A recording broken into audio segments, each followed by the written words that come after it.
সুপ্রিয় শিক্ষার্থীরা ও স্নেহে ছাত্রছাত্রীরা, আজকে তোমাদের সামনে সেট নাম্বার 12 যে এমসিকিউ এসএকিউগুলি রয়েছে সেগুলি সম্বন্ধে আলোচনা করব। এইভাবে আগের সমস্ত সেটের এমসিকিউ এসএকিউগুলি ভিডিও অলরেডি আপলোড করা আছে এবং পরপর আরও সেটের ভিডিও পেতে অবশ্যই চ্যানেলটিকে সাবস্ক্রাইব করে পাশের বেল বাটনটিতে অবশ্যই ক্লিক করে রাখো, যাতে পরবর্তী ভিডিও নোটিফিকেশান তোমরা পেতে পারো। তো আজকে করছি সেট নাম্বার 12, মানে সিট নাম্বার 12, পেজ নাম্বার 162।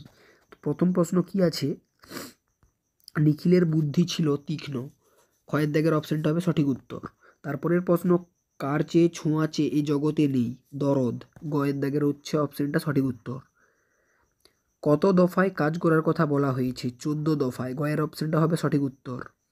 উৎসবদের সংসার লুটোপুটি খেলো যে নদীর জলে, মাতলা নদীর জলে, ক্ষয়ের অপশানটা হবে সঠিক উত্তর। চায়ের দোকানে আলোচনায় যে বিষয়টি ছিল না, দুর্ভিক্ষ, ঘয়ের অপশানটা হবে সঠিক উত্তর। সেই কবিতায় জাগে সে হলো বিবেক, ক্ষয়ের অপশানটা হচ্ছে সঠিক উত্তর। সকল দেনা শোধ হয় মৃত্যুতে, ক্ষয়ের অপশানটা হবে সঠিক উত্তর। সুন্দর বাদামি হরিণ অপেক্ষা করছিল ভোরের জন্য, ঘয়ের অপশানটা হবে সঠিক উত্তর। কয়লা খনির শব্দ শুনতে পান নিবিড় অন্ধকারে, গয়ের অপশানটা হবে সঠিক উত্তর। বিভাব নাটকটি হলো একাঙ্কিকা, গয়ের অপশানটা হবে সঠিক উত্তর। তারপরের প্রশ্ন আছে, রজনীকান্তের পদবী ছিল রজনীকান্ত চট্টোপাধ্যায়, তো ঘয়ের অপশানটা হবে সঠিক উত্তর। মা ব্রুয়াত সত্যম অপ্রিয়ম কথাটির উক্তিটি হলো শম্ভুর, ঘয়ের অপশানটা হবে সঠিক উত্তর।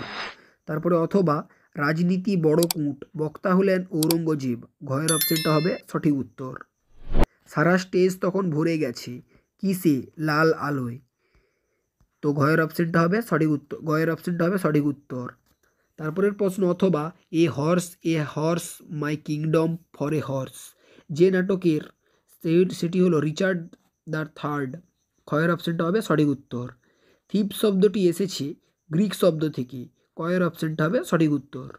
তারপরের প্রশ্ন, মর্দানা কথাটির অর্থ কী, গয়ের অপশানটা হবে সঠিক উত্তর, পৌরস। কোয়ান্টাম তত্ত্ব এর উদ্ভাবক মেঘনাদ সাহা, কয়ের অপশানটা হবে সঠিক উত্তর। তারপরের প্রশ্ন, মৃগয়া ছবিটির নায়ক হলেন মিঠুন, ক্ষয়ের অপশানটা হবে সঠিক উত্তর। তারপরের প্রশ্ন আছে, আধুনিককালে ভারতের কুস্তির চর্চা শুরু হয় বরোদায়, ক্ষয়ের অপশানটা হবে সঠিক উত্তর। তারপরের প্রশ্ন, তুলনামূলক ভাষাবিজ্ঞানের সূত্রপাত করেছিলেন উত্তরবেক স্যার উইলিয়াম জোন্স, ক্ষয়ের অপশানটা হবে সঠিক উত্তর। তারপরের প্রশ্ন আছে, ভাত আর বিরিয়ানির সম্পর্ক সমগ্রহী, ঘয়ের অপশানটা হবে সঠিক উত্তর। তারপরের প্রশ্ন আছে, যে এসএকিউ টাইপের প্রশ্নগুলি আছে সেগুলি হয়তো একটু দেখে নাও। উৎসবের মাথায় এখন বুদ্ধি স্থির, উৎসব কি বুদ্ধি করে, উত্তর হবে বড় বাড়ির ফেলে দেওয়া ভাত উৎসব খাবে, উৎসবের এই বুদ্ধির কথাই বলা হয়েছে। রাঢ় বাংলার শীত এমনিতেই খুব জাঁকালো, রাঢ় বাংলার বলতে কোন অঞ্চলকে বোঝায়, রাঢ় বাংলা বলতে গঙ্গার পশ্চিম তীরবর্তী স্থানকে বোঝায়। তারপরে 3 দাগের প্রশ্ন, সে কখনো করে না বঞ্চনা, কে বঞ্চনা করে না, কঠিন কখনো করে না বঞ্চনা। তারপরে 4 দাগের প্রশ্ন, আমি তা পারি না, কি না পারার কথা বলেছেন, নিখোঁজ মেয়েটিকে ছিন্ন ভিন্ন অবস্থায় জঙ্গলে পেয়ে কবি বিধির বিচার চেয়ে আকাশের দিকে তাকিয়ে থাকতে পারেন না, এটি চেয়েছেন। তারপরে বলছে, দেহ চায় ওটা হয়ে গেছে, দেহ চায় সবুজ বাগান, তার জন্য কি করতে হবে, তার জন্য বেশি করে গাছ লাগাতে হবে। তারপরের প্রশ্ন 6 দাগের, রোগা শালিকের হৃদয়ের বিবর্ণ ইচ্ছা, এটি কিসের উপমা, দেশওয়ালিদের আগুন ভোরের আলোয়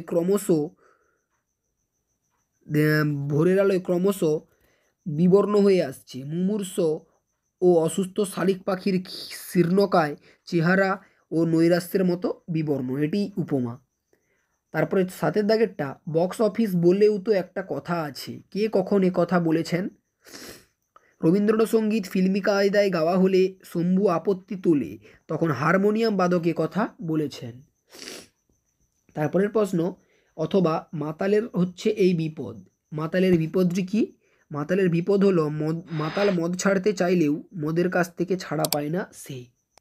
তারপর 8 দাগের প্রশ্ন, তাই অনেক ভেবেচিন্তে আমরা একটা প্যাঁচ বের করেছি, এখানে কোন প্যাঁচের কথা বলা হয়েছে, উত্তর লিখবে বিভাব নাটকে নাটক করার ক্ষেত্রে বিভিন্ন উপকরণ না থাকলে তাও কিভাবে ভঙ্গি নির্ভর করে নাটক করা যায় শম্ভু মিত্র তার প্যাঁচ বের করবার কথা বলেছেন। তারপরে একটু অথবা আছে যে সে কি আর ফিরবে, কি ফেরার কথা বলা হয়েছে।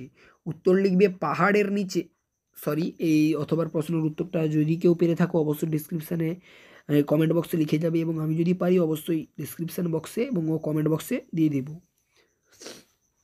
তারপরের কথা কি আছে যে উনি রীতিমতো হতবম্ব হয়ে উনি কি করলেন, পাহাড়ের নিচে জলের স্রোত অথচ জলে পরিপূর্ণ কুয়োকে সম্পূর্ণ শূন্য হয়ে যেতে দেখে বলি কান্ধারি হতবম্ব হয়েছিলেন। অথবা তারা থাকতো কোন বাসায়, এখানে কাদের কথা বলা হয়েছে, সোনা ঝকঝকে যারা লিমাত বানিয়েছিল তাদের কথাই বলা হয়েছে। তারপরে 10 দাগের দ্বিস্বর কিভাবে গঠিত হয়, একসাথে উচ্চারিত দুটি মিলিত স্বরধ্বনির ফলে দ্বিস্বর উৎপন্ন হয়। তারপরে 11 দাগের বাংলা ভাষার পদক্রম উল্লেখ করো। বাংলা ভাষার পদক্রম হলো কর্তা কর্ম তার থেকে ক্রিয়া, প্রথমে কর্তা তারপরে কর্ম তারপরে ক্রিয়া। সহধ্বনি কাকে বলে, উদাহরণ দাও।